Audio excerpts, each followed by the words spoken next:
vamos girando a roda. A nossa primeira pauta do dia, como não poderia deixar de ser, é polêmica. O repórter Bruno Pinheiro conseguiu com exclusividade acesso a documentos que mostram como funcionavam os descontos ilegais, os roubos nas contas de aposentados do INSS. Bruno Pinheiro, bem-vindo. Conta pra gente como é que era esse modus operandi da quadrilha, como funcionava esse esquema criminoso dos descontos ilegais.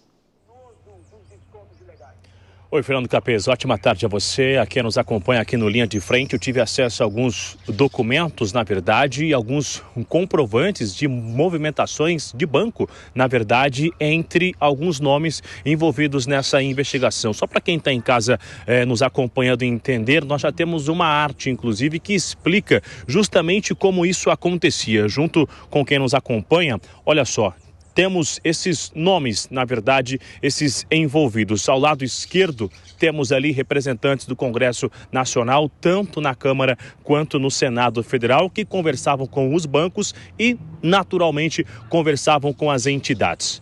Os bancos, eles conversavam com as entidades e as entidades conversavam com o INSS da mesma forma que o INSS conversava com as entidades. Esse é o esquema de movimentação, um conversando com o outro. E qual era a influência de representantes do Congresso Nacional? Eu conversei nas últimas horas com auxiliares, nomes relevantes dentro de algumas entidades que são investigadas pela Polícia Federal, que me revelaram que eles só conseguiram chegar onde eles chegaram com a influência de representantes dentro do Congresso, tanto nomes da oposição quanto nomes também da base governista. Eram eles que conseguiam esse contato dentro dos bancos e também órgãos do governo federal. Dentro dos bancos, de que forma que essa influência acontecia? Números de documentos desses aposentados eram repassados a essas instituições e lá esses consignados eram ativados de números aleatórios. Eles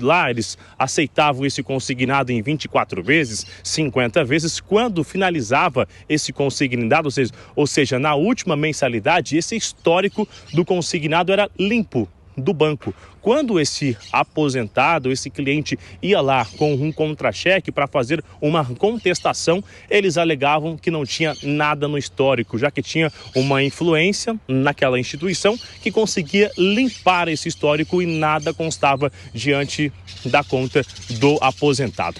Eu tive acesso a alguns ofícios, na verdade, que foram enviados para o INSS da entidade, da CONTAG, que é a mais antiga, na verdade, que tem este convênio com o INSS. Este convênio da CONTAG com o INSS iniciou em 1990. Ela acumula um pouco mais de 1.200.000 associados que têm esse desconto diretamente. Em 2022, a CONTAG reclamou, esse ofício que aparece no seu vídeo agora, reclamou sobre a revalidação das autorizações estabelecidas em lei. A CONTAG chegou a sugerir uma solicitação ao INSS, é um termo aditivo ao referido acordo de cooperação, no sentido de ajustá-lo para as medidas legais, de modo a excluir a exigência de revalidação da autorização para o desconto de mensalidade associativa. Ou seja, tinha uma nova regra do INSS e a CONTAG estava solicitando então essa exclusão. Sobre o governo de Bolsonaro, ela solicitou com urgência para ajustar o formulário.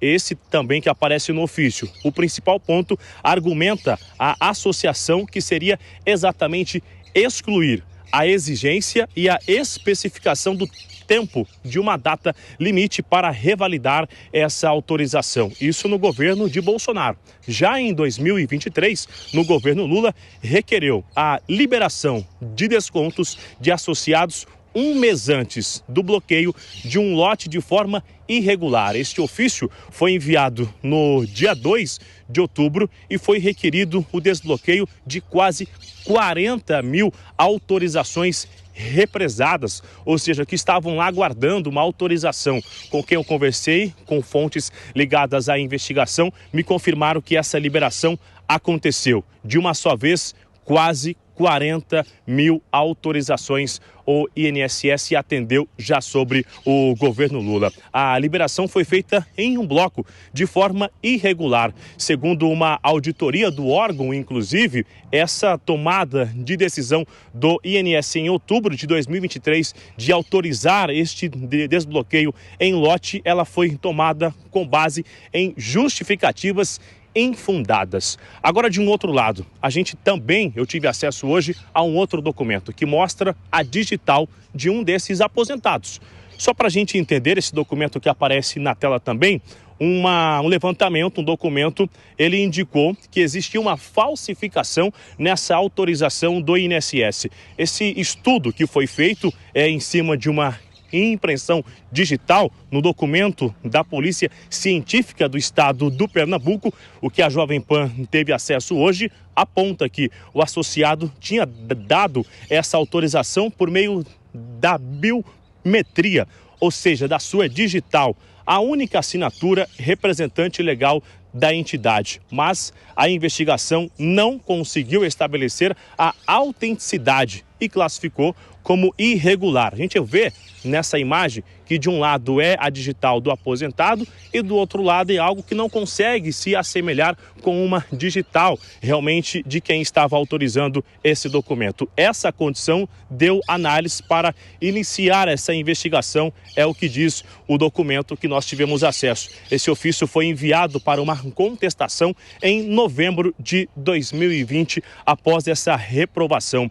A suposta autorização, ela se daria para um desconto em folha de 2% do valor que esse aposentado receberia. Então a gente tem ofícios que foram enviados sobre o governo de Bolsonaro, ofícios que foram enviados já no governo atual, ofícios que foram liberados, quase 40 mil que estavam represados, e também as digitais, que eram ilegais, mas que houve uma tentativa de tentar enganar ali tanto o INSS, o sistema, para autorizar esse desconto para este aposentado. O que eu ouvi também das entidades e também da investigação, fontes ligadas à investigação, já se fala numa espécie de mensalão, o mensalão das entidades, que seria um valor que as entidades repassavam para esses aposentados, para esses representantes do Congresso Nacional. E só para a gente finalizar, eu tive acesso a essa conversa que não aparece o nome, até por conta que a investigação está também em andamento, é uma cobrança de um assessor do Congresso Nacional, chamando um representante de uma entidade para um encontro na Câmara dos Deputados. Em uma outra conversa, aparece também uma cobrança dessa mensalidade sobre a influência, dizendo que tinha que acertar, já que se não fosse acertado, a coisa não ficaria legal. Na sequência, essa entidade envia para esse representante um valor de R$50 mil, conforme consta neste comprovante que eu tive acesso hoje um pouco mais cedo. Isso tudo está sendo investigado, expectativa que na semana que vem alguns representantes do Senado Federal sejam ouvidos pela Polícia Federal, um senador inclusive, e no Congresso Nacional outros nomes também. Essa investigação vai avançar de acordo com o que eu ouvi nas últimas horas. Isso é um pouco do que a Jovem Pan conseguiu acesso nesta quinta-feira aqui na capital federal, no que envolve o escândalo do INSS. Fernando Capês. Parabéns pelo trabalho, Bruno Pinheiro. Muita informação para a gente debater aqui. É claro que essa investigação vai acabar sendo deslocada para o Supremo Tribunal Federal. Tem muita gente envolvida, muita grana suja rolando debaixo do tapete. Obrigado, Bruno Pinheiro. Bom, eu vou começar aqui com o professor Túlio Nazi, que é especialista em direito público.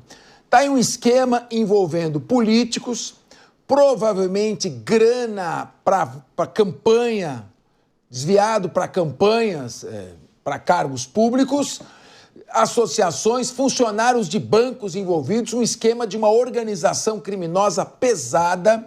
E à medida que a investigação vai aprofundando, professor Túlio, vai fedendo cada vez mais. Eu queria a sua avaliação e eu não entendi uma coisa.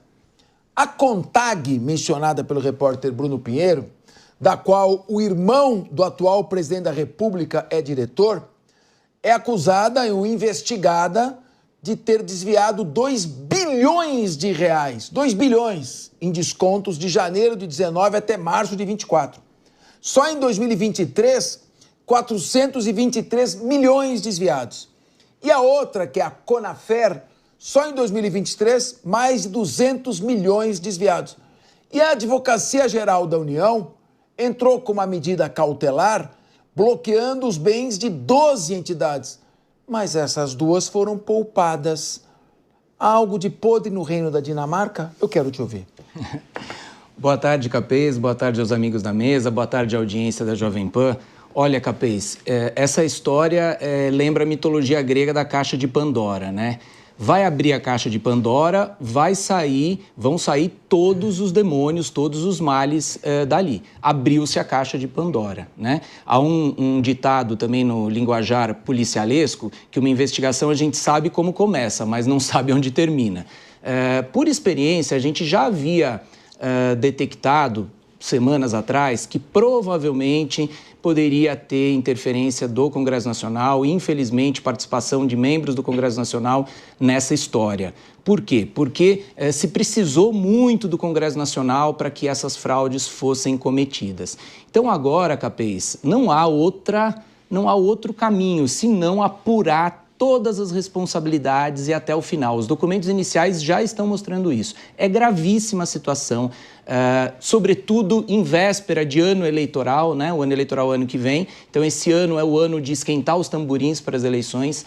Eu acho que vai sacudir a República, Capês. Sobre a posição da Advocacia Geral da União, evidentemente que ela tem que ser imparcial, ela é um órgão da União, ela não é do político, não é do amigo, do parente que seja, então ela tem que, de forma imparcial, apurar, levantar, oferecer as notícias, crimes aos órgãos de controle competentes, independentemente de quem seja. Né? Independentemente de quem seja. Agora, eu não tenho acesso, evidentemente, aos detalhes ali para saber o porquê que não se arrolou determinada pessoa. Mas se essa pessoa está envolvida, não importa o grau de parentesco, não importa, enfim, a origem socioeconômica também dessa pessoa. É preciso ir até as últimas consequências, Capês. Não dá para deixar sujeira embaixo do tapete. Ô, João Belucci, há muita reclamação, denúncias de que autorizações foram falsificadas, fraudadas, inventadas. E aí o que acontece? O ex-presidente Jair Bolsonaro propôs uma medida provisória. A medida provisória 871 dizendo o seguinte, não. Todo ano a entidade vai ter que chamar o associado aqui, o pensionista ou aposentado e falar, você quer renovar a sua assinatura? Isso aí tem um controle muito maior. O que aconteceu? Tanto em 2019 quanto em 2022, os parlamentares, deputados federais e senadores votaram para acabar com esta exigência. Não. Autorizou uma vez, desconta sempre. Não precisa chamar de novo.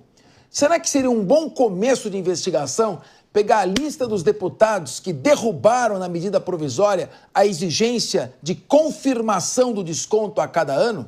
Boa tarde, Capês, todos os amigos e colegas aqui da bancada e toda a audiência. Concordo com a sua colocação e seria bastante fácil e bastante lógico que se faça isso. E nesse grupo você tem deputados tanto oposicionistas quanto governistas, né? Aí você tem a narrativa para os dois lados.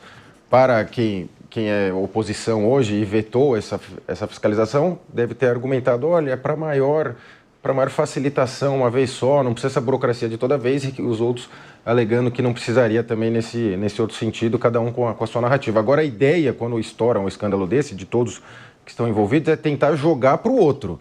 Então, o governo quer jogar para a oposição quer jogar para o governo, mas dentro dos envolvidos, tanto o setor bancário, o setor de associações, cada um está buscando agora tirar os seus, apagar provas na medida do possível e resta saber quem vai ser taxado pela história como o culpado, porque a gente já teve vários escândalos que não deu em nada, alguns que tiveram alguns punidos, mas o governo, algumas figuras conseguiram, apesar de estar bastante contaminados com os escândalos, se sobressair e ainda depois ter uma reviravolta eleitoral, inclusive sendo eleito posteriormente. Então, assim, o que menos importa para eles agora é a questão de punição, porque eles sabem que a legislação brasileira é bastante frouxa e certamente quem for preso ficará bem pouco tempo preso. Mas agora a ideia é apagar o incêndio e jogar a culpa no outro, para ver quem vai conseguir queimar o outro e se dar bem eleitoralmente, Capês.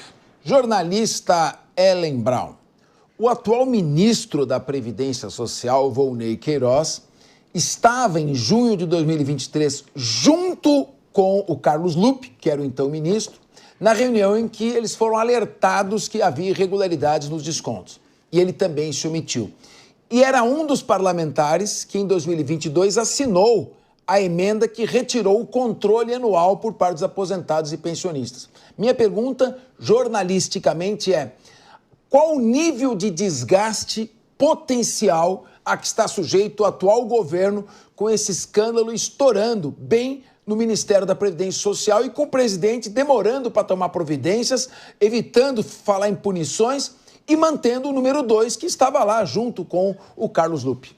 Olha, pelo que eu tenho apurado, é um nível de desgaste grande, sobretudo porque quando você conversa com a oposição, você vê que essa é a grande munição para 2026, né?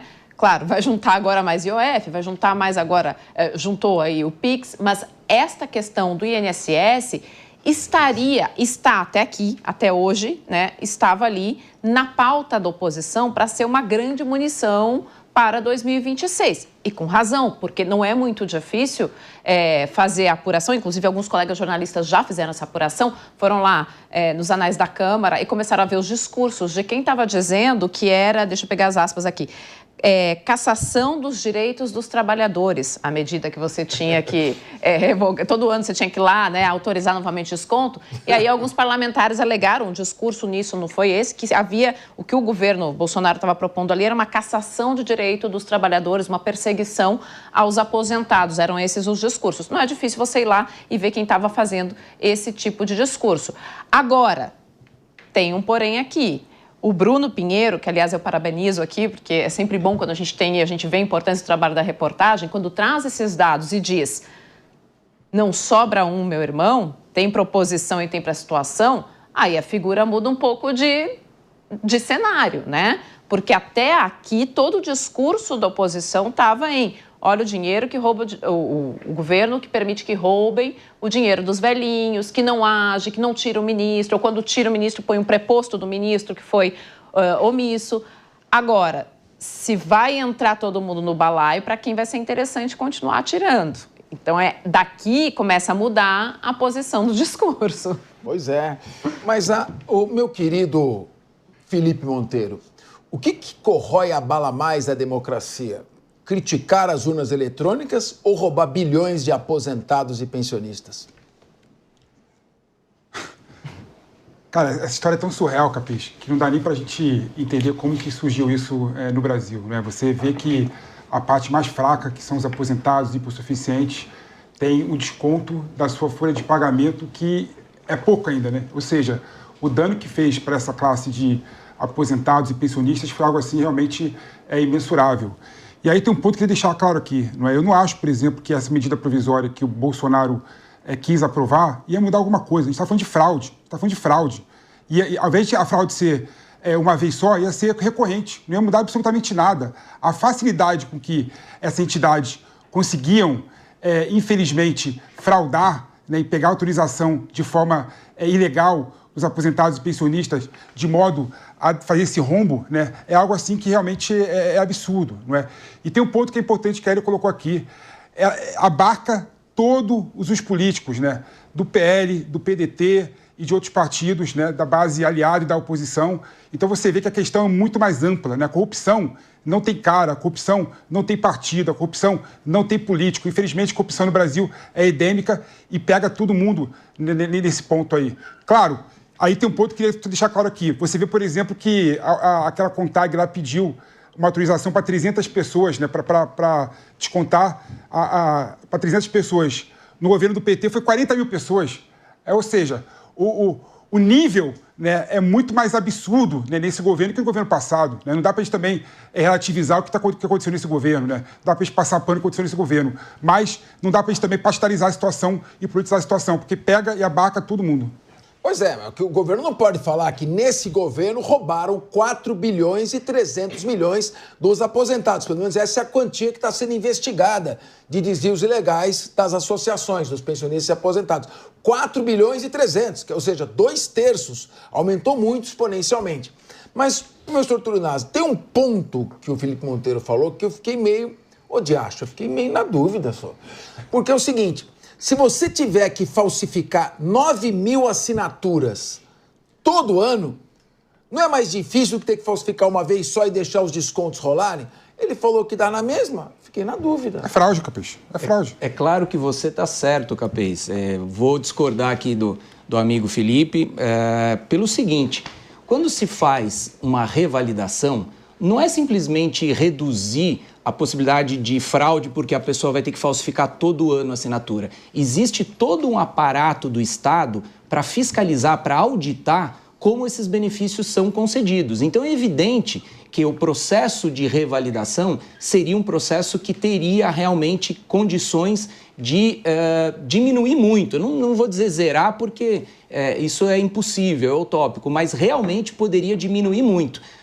Aliás, em relação ao que foi falado aqui também, de quem que é a culpa, né? Porque parece que há muitos parlamentares envolvidos da situação da oposição, eu vou lembrar o caso do Mensalão. O Mensalão também pegou parlamentares de oposição em situação, mas o que fica de fato marcado é aquele cerne, aquele núcleo, aquela realmente maioria envolvida de um determinado partido ou de uma determinada base de partidos aliado ao governo. Então não me parece, a não ser que haja aí uma proporção 50%, 50%, que esse discurso vai colar no sentido de que é tudo igual, no governo Bolsonaro foi igual ao governo Lula, roubalheira, porque os números, por enquanto, não mostram isso. E a experiência também me diz o seguinte, se foram roubados, Capês, 4 bilhões nesse governo, é porque tem muito mais gente desse governo, como a reportagem mostrou, que tem gente do Congresso Nacional envolvida, tem muito mais gente desse governo envolvida, porque é evidente que são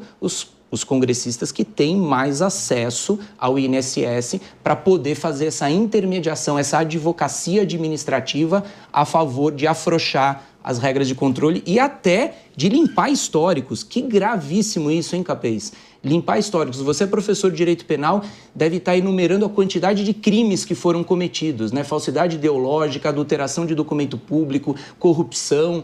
Enfim, eu acho que é de A a Z, né? Deve ter tipos penais aí no meio dessa história infeliz. E envolvimento do sistema bancário e financeiro. Ou seja, já está começando a virar uma organização criminosa bastante complexa, com núcleo político, núcleo financeiro, o núcleo executivo, que são as associações, as entidades. Isso aqui realmente não se sabe onde pode parar. E a Jovem Pan está em cima desse assunto. Agora, João Belucci, o que eu estou estranhando é que em outras grandes operações no passado, tinha prisões, tinha cobertura diária da grande mídia, nós estamos em cima, mas eu não estou vendo, em geral, na grande mídia, aquela cobertura, aquele escândalo, não sei o quê. O governo também não fala em combate à corrupção, só vai falando, temos que ressarcir os aposentados. Como é que você entende que está a repercussão desse escândalo que deveria ter proporções muito maiores do que ganhou na mídia? Pois é, Capês, já aparenta ser um dos maiores do mundo, né? Sempre esses escândalos sobre o governo petista, por uma enorme coincidência, são sempre recordistas em termos mundiais. Mas chama bastante atenção esse fato midiático mesmo, Capês. Aqui na Jovem Pan a gente diariamente lembra desse tema, faz a análise, e agora você vê que está uma situação que era assim realmente para cair a República, um escândalo desse tamanho. Como foi colocado, a fraude ela é multifatorial, envolve vários setores. Muito já se especula que o setor bancário estaria saindo da luz da imprensa, o que seria muito ruim também.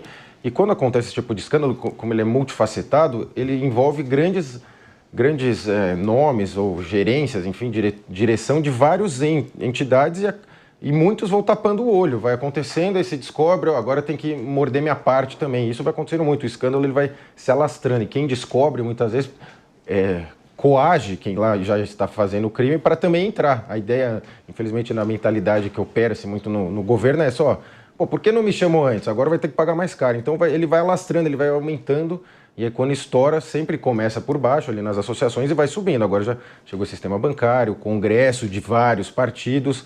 Isso mostra muito bem o que é o Congresso, o governo, infelizmente. Para fazer esses escândalos, não independe de ideologia, de partido, eles vão e fazem mesmo. Então você tinha a questão da biometria, da assinatura, tudo sendo falsificado. Muitos dos aposentados e pensionistas, até por desconhecimento do tema, as associações por telefone o pressionavam. Tem algumas gravações que já estão circulando na imprensa. A pessoa ligava, pressionava a pessoa, ela achava que por alguma razão tinha que assinar ou dar o aval, depois usava a voz da pessoa, usava o que ela tinha falado sim em gravação. Então ele tinha várias formas de se fazer esses descontos e me parece que vários ainda estão ocorrendo, né? O governo veio com algumas medidas para cessar imediatamente, o Congresso discute aqui, discute ali, mas assim, de efetivo não tem nada, prisões são poucas, os bens que são apresentados para ressarcir essas pessoas que foram roubadas também me parecem bem poucos diante do volume que é apresentado para a gente, capaz da ordem de muitos bilhões de reais. Agora, Ellen Brown, eu ouvi um comentário, como diria o saudoso Roberto Avalone, passarinhos, anjinhos me contaram, que essa fraude dos descontos do consignado, dos empréstimos consignados, não só o desvio do dinheiro dos aposentados pensionistas, mas tem um outro escândalo, que são os empréstimos consignados com desconto em folha, feitos sem autorização. Quando eu fui presidente do PROCON, eu já tinha recebido, nós estávamos apurando isso, principalmente esses novos bancos eletrônicos faziam muito esse tipo de fraude. E há um comentário de que isso pode levar a uma quebradeira no sistema bancário que seria muito perniciosa ao país. Qual será a dimensão de um escândalo como esse? Nós temos 6 bilhões e 300, pode chegar a 8, de roubo de pensionista e aposentado, e mais de 90 bilhões de pessoas que não pediram empréstimo consignado estão sofrendo os descontos também nas suas aposentadorias e pensões. Qual será o tamanho desse rombo e a repercussão que isso pode trazer? Não, é uma repercussão muito ruim.